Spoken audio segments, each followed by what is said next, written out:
Bonjour tout le monde. Voici l'animation de l'orbite de la comète C 2012 S1 ISON qui a été découverte le 21 septembre 2012 par deux astronomes russes. Au moment de la découverte, la comète se situait à 6,2 unités astronomiques, donc c'est à 6 fois la distance Terre-Soleil. Une unité astronomique, c'est la distance moyenne au Soleil, c'est environ 149,6 millions de kilomètres.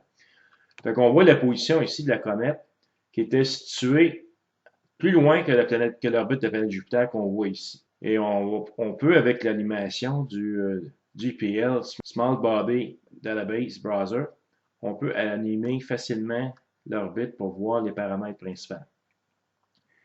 Fait qu'ici, on voit l'orbite de Saturne au moment de la découverte et on peut placer l'orbite de manière à voir où se situait la comète au moment de la découverte.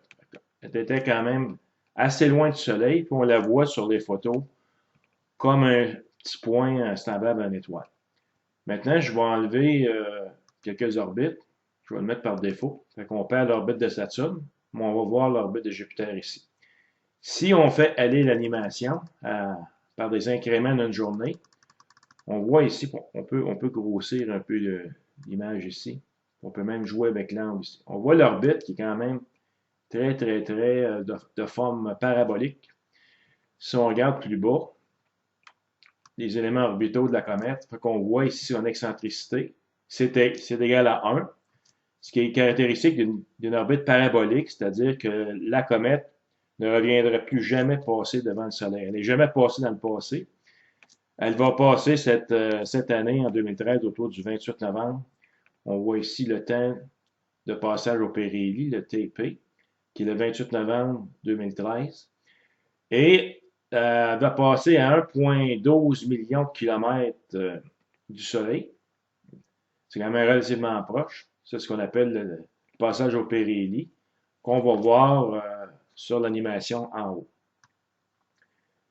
Je vais animer l'animation, je vais vous montrer un peu les principales caractéristiques. Moi, j'ai photographié la comète le 18 janvier 2013, alors qu'elle se situait à peu près à la distance de Jupiter ici. Jupiter, c'est environ 5,2 unités astronomiques, puis la comète, à ce moment-là, était à 5 unités astronomiques du Soleil. Et on voit qu'elle fait juste croiser l'orbite de Jupiter à ce moment-là. Si je continue l'animation, une chose qui est intéressante, c'est que autour du 1er octobre 2013, la comète va croiser l'orbite de la planète Mars. Fait qu'ici, on voit, je vais juste grossir ici. Ouais, je vais mettre le centré sur la planète Mars pour pouvoir mieux voir le passage de la comète proche de Mars.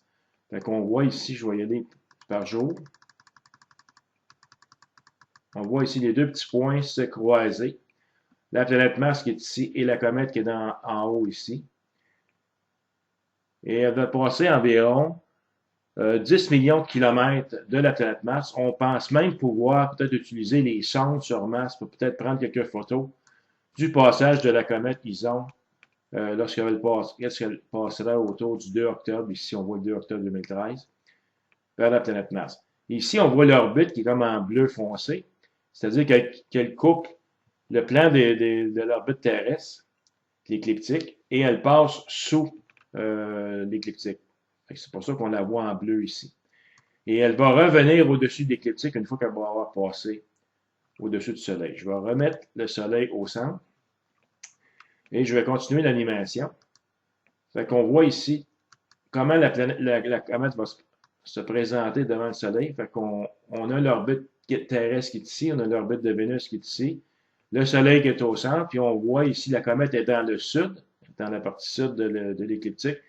Elle va passer au plus proche du Soleil au périhélie, autour du 28 novembre. À ce moment-là, on devrait avoir un spectacle extraordinaire si la comète répond à nos attentes. C'est-à-dire que vu que c'est une comète qui passe la première fois devant le Soleil, elle contient toute sa matière. Elle vient de très loin dans le système solaire. On parle du nuage d'Oort qui est situé à environ 0,5 années-lumière, ou environ 140 000 unités astronomiques de notre Soleil. Et je vais grossir encore au maximum ici, juste pour voir comment ça va passer et je vais y aller étape par étape. Fait qu'on voit ici Ison, qui est sous l'écliptique. Elle va passer, je vais mettre les incréments au minimum, c'est-à-dire toutes les heures. On voit ici la distance au Soleil. Selon les éléments orbitaux, elle devrait passer à 0,012 unités astronomiques du Soleil, ce qui représente environ 1,12 million de kilomètres à partir de la surface du Soleil. On voit ici le petit point bleu. Là, je suis au maximum. Et c'est là que, à ce moment-là, ici, 0,14, 13. C'est autour du 28 novembre, peut-être autour de 20 heures le soir, où la comète va passer très très proche du Soleil. À ce moment-là, elle va être trop proche du Soleil pour la voir à l'œil nu. On va pouvoir la suivre avec les sondes SOHO et SDO. Probablement qu'on va voir comment elle va réagir à son passage au périhélie. Et par la suite, la comète va traverser l'écliptique, va monter vers le nord, et on devra avoir un beau spectacle dans les jours qui suivent le passage au périhélie. Donc, on voit ici que la comète va monter un peu plus vers le nord sur son orbite. Ça devrait être une comète intéressante à suivre. On espère bien qu'elle va être une des plus belles comètes qu'on a vues depuis longtemps.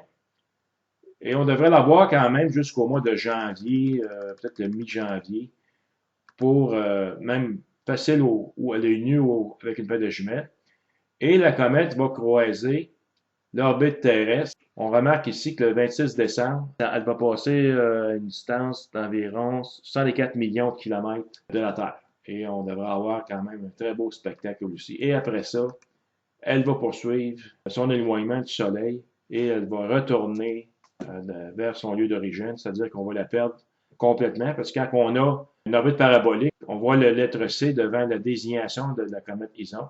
Ça indique que c'est une comète qui n'est pas périodique. On va la perdre les prochains mois suivant le passage du périhélie, puis on ne la verra plus jamais. Fait que c'est donc une comète à suivre, à observer, puis je vous recommande de suivre l'actualité astronomique à ce niveau-là.